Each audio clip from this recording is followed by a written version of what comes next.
يوتيوبرada Soomaalida waxay helaan la yaabay hal bil YouTube-ku wax bal soo gali la ku dhaado saas waxa loo fiiriyo Daar Cali Sow wuxuu soo dhigay Daar Cali Sow iyo Heblaayo Daar Cali Sow iyo Hebel as qabsaday way yaabay ku dhaala laakiin waxaas ma qorado bas waalna igu taal inta basada barbarooni ku igu taal aniga wax aqoray bale laakiin ayagu waxay taageer ilaahay Daar Cali Sow hal bardhubsiyo ilaahay xirka geliyo ilaahay mirqsiyo taageer inay dacweynaak soo dhow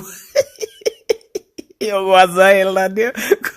wax noo shactareeya wala kulligood waa baqayn warno ibaada ya qeeno shactareeya anaga rabna inaa daawanay anaga idin fiirsanay noo ibaada dika Daar Cali Sow iska daayira ku masquushiin asaga hawlihiisa wata anaga waxaan baadadan fiirsano idin aawo barnaamijyada aawo ya qey ya hadda xataa ay hore waxa arkay tabliiq oo ka soo baxay YouTube-ka oo ku